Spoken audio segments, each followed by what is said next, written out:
For more than 5 decades, Prairie Theatre Exchange has been showcasing the best in Canadian content. Canadian playwrights telling Canadian stories as only Canadians can. Recently, PTE announced their upcoming 2024-25 season. Described as a season of warmth and wit, this is sure to be an amazing upcoming season consisting of 5 subscription series plays, with 4 of them being world premieres. All of the plays in the 2024-25 season being written by a diverse spectrum of playwrights coming from different backgrounds. In addition to the subscription series plays, there are also 3 extra features that PTE will be providing to audiences as well. And joining me here in the Classic 107 studio to talk about this upcoming season, I am joined by Lisa Lee, who is the Managing Director for PTE, and Carman Johnston, who is the Director of Development and External Relations for PTE. Hello to you both. Hello, thank you for having us. Mm-hmm. One of the things that is so excellent about Prairie Theatre Exchange is the Canadian content, what we call in radio CanCon. Mm-hmm. Why do you think it is so crucial that PTE presents Canadian plays? I mean, we're a theatre company in Canada. Yeah. The Canadian voice is really important. The Canadian voice is changing. It's always been changing and evolving, and we're one of the few dedicated theatre companies that produce primarily Canadian works. So it's what we do. Mm. Yeah. The season looks fantastic, and there's a lot going on. I want to talk about the world premieres. There are 4 of them this year. PTE is so good at presenting new material. How do you sell new shows, premieres, to subscribers and audience members and still make it successful? The question is interesting. We have a subscriber base that's dedicated and loyal and love coming back to us for those Canadian plays. So they have a trust in us to do Canadian works of a certain quality, and we've been telling an array of stories. And they come back to us. And then also, because we've been doing different stories, we've been bringing in different audiences to those stories. So we're growing our subscriber base, we're growing our audiences at the same time. Mm-hmm. I want to get to this season. The first play starts on September the 24th, and it's called Bed and Breakfast. It's written by Mark Crawford. The play has a great premise. Can you talk about that a bit? Mm-hmm. Yes, Mark Crawford and I, if it's interesting at all, I'm not sure, but he and I went to theater school together. He was a couple of years ahead of me. He's a terrific actor, very successful playwright. He's been produced all over Canada, and this is one of his most popular plays, and I believe he was in the world premiere of this when it was first produced.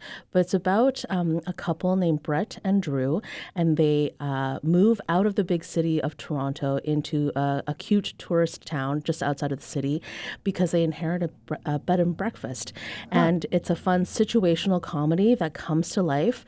These are 2 characters, Brett and Drew, of over a dozen in the play, and the cast is 2. So you're going to see 2 actors perform over a dozen characters over the span of 2 acts. It's quite a tour de force. It's quite a, I call it acting Olympics. It's going to be a lot of fun. It's been produced all over Canada to great success. We're very excited to bring it here. It'll be directed by Rob Kempson. It's going to be a great time. Yeah, and it's, from what I understand, it's 2 gay men from Toronto, and they move into a rural neighborhood. That premise alone is fascinating, but do they deal with the guests as well as these 2 sort of big city guys running the bed and breakfast? Does that play a role in the play? It's certainly an adjustment for them moving out of the big city and into a small, like you said, rural town. And it's an adjustment to the folks of the town welcoming a gay couple into that town, and also some of the guests that patron the B&B. Mm-hmm. It's a lot of fun. This is the only play of the season that is not a premiere. Have either of you seen it? I have seen it. In my the previous theater I worked for was in Toronto, and we produced a version of this. And it's quite something seeing all of them, because they're navigating costume changes as well and entrances. Right. It's a bit of a kind of farce kind of structure and format. So I have seen a run of this, and that sold out. Everybody loved it, and so we're bringing it here. Yeah, and we last had Mark's work at PTE back in, I think, maybe 2017. So it was called The Birds and the Bees, and people really loved that show. Again, it was kind of a little bit of rural flavor to it, which, big city rural is always kind of fun to deal with. It sounds great. So that's happening. It starts on September the 24th. And then next, starting on November the 5th, we've got Ponderosa Pine. It's written by Andrea Sardison. Before we get to the play, can you talk about Andrea Sardison? Who is she? I gather she's a Winnipegger, right? She's absolutely a Winnipegger. I would say she's one of a handful of artists to watch in this city. She's so fantastic. She's a writer, she's a producer, director, and we're very excited about her work. This piece was written during COVID, first as a radio play, or I guess radio, but like a audio play. So you've heard of audiobooks. We did our spin on that and did an audio play. And this year we felt that it was still a relevant story, still an interesting story to Manitoba. And this is the story of her family. It's inspired by her family, I should say. We're calling it a mythical memoir because she's taken some liberties with the facts and the stories, but it's inspired by the time when her grandfather had just passed away as she was about to have a baby. And so she was exploring this notion of family and the impact of family. Yeah, and it all sort of centers around this town, Ponderosa Pine. And from what I gather, she describes it as part family history, part legend, and part myth.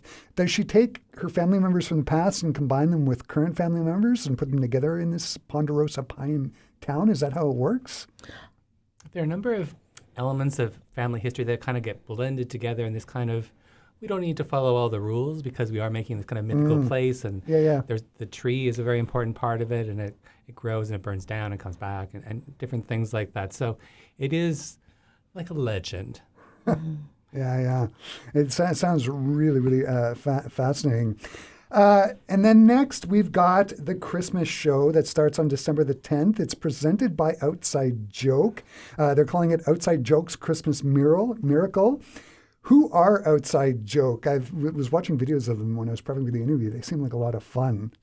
Yes, Outside Joke is Winnipeg's improvised, what would you call them, most famous improvised group? They're the most famous troupe of improvisers in our city, and they're excellent. Like, they have extremely high skills in this area, which is something that's very difficult to do well, and they do it very well. So I think probably across the nation, they are in the top tier of that.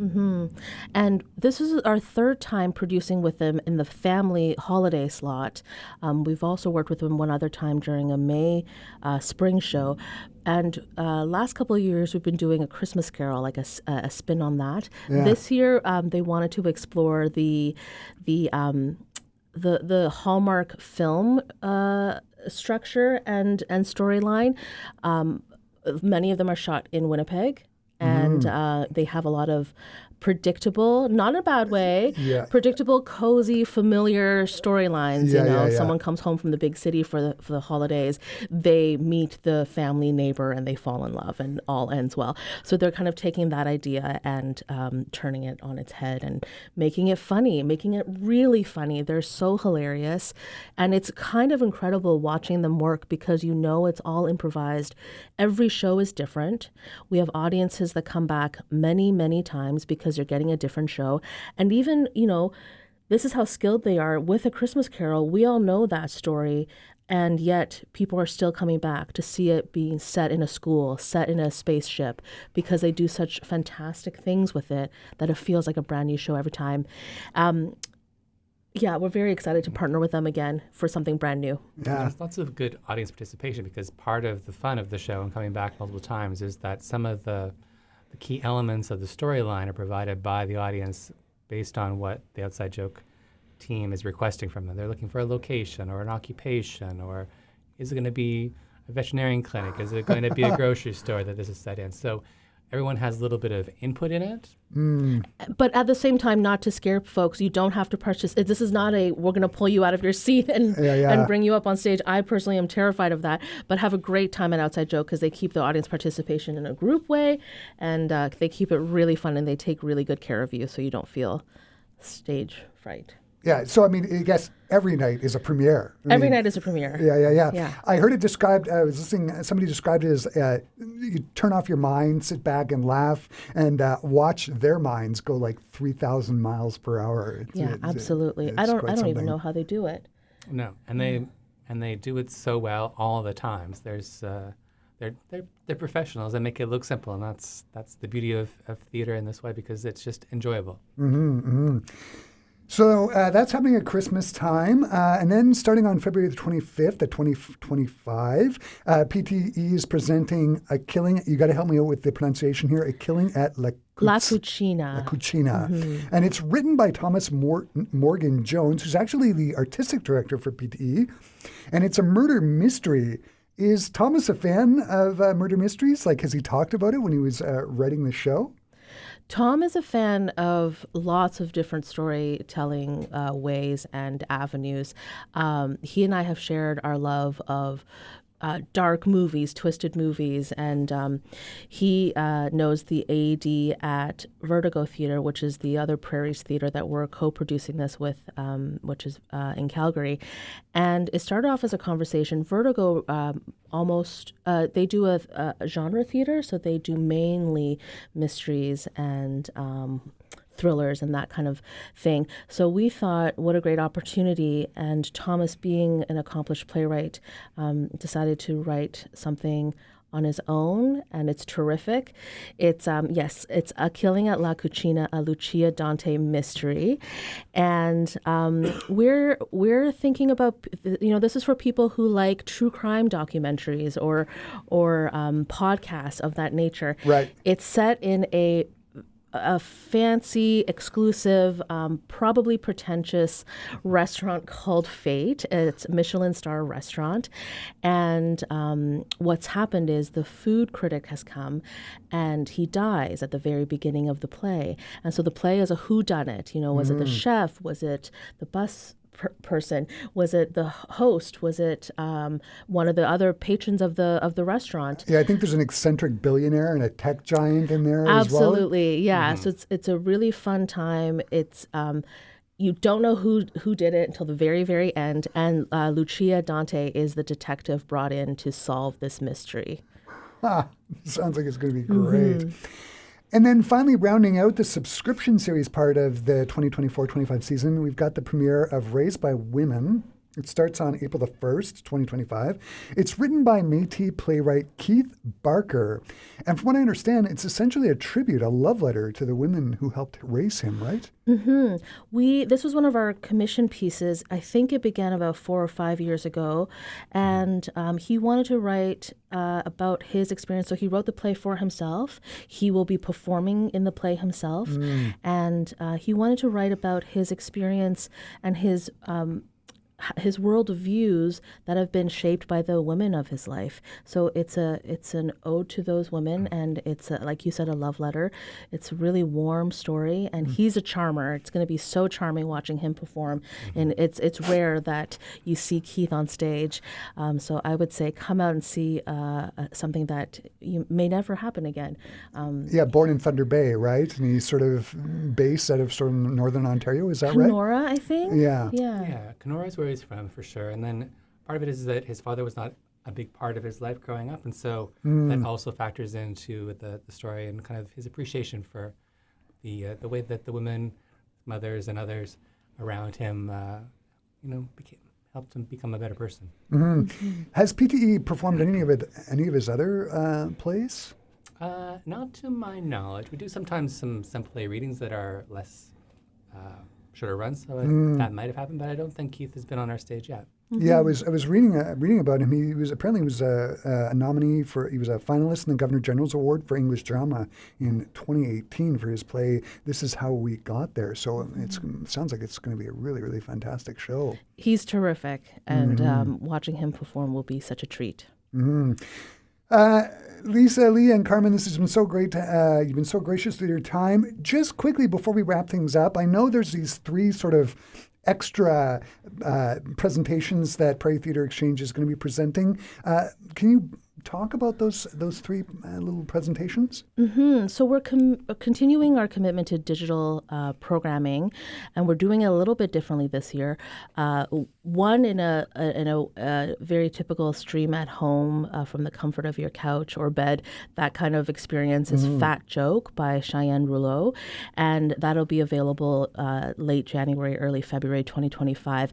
And it's her stand-up comedy and storytelling to tackle the topic of fat phobia. And so we're talking about it like a TED Talk, but funnier. Or if you know Nanette by Hannah Gatsby, or if you know Inside by Bo Burnham, think of those two things combined as kind of the tone and nature of the show. And then the second one is Les Filles Droit by Corey Payette and Julie McIsaac. And that one it's a film. It's called, the English translation of that title is The King's Daughters, and we're doing it like a movie screening. So we're going to open our doors, probably sell some popcorn, sell some drinks, really give it the movie experience. This is not a filming of a stage play.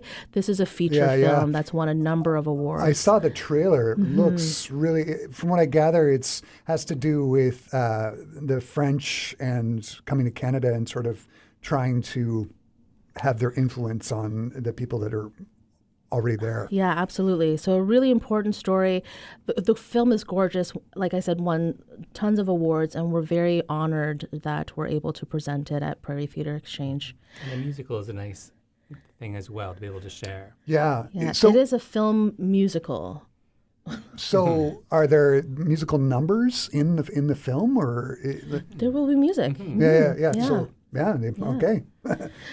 Speaking of music, the last offering is a live offering of the season. We dipped our toes into music programming this year with the Valentine's Day concert. It went over really, really well, so we're continuing that next season.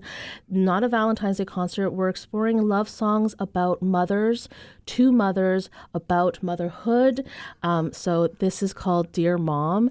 It is on Sunday, May 11th, 2025. Bring your moms, bring your children, bring your parental figures, It could be a mother figure. It's going to be a lot of fun. Paul DeGurse will be back to MD that show, and it's going to be a lovely way to spend Mother's Day. And Paul DeGurse is a member of the Outside Joke as well. Joke, yeah. Right? So we'll have him twice this season. Yeah, he's a great pianist, yeah. Yeah, he's terrific. This has been so fantastic going through Prairie Theatre Exchange's 2024-25 season.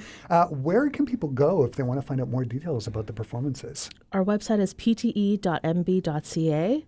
And we have 2 other shows coming up this season, The Year of Magical Thinking, which is starting top of April, and Outside In, which is starting top of May. And if you come during those times, you'll likely see us in the lobby. So we'll meet you, we'll smile at you, we'll talk to you. We love welcoming audiences through our doors, so please come and stop by and say hi. And buy a ticket to the theater, buy a ticket to live arts. It's a really important thing to do right now. Absolutely, totally.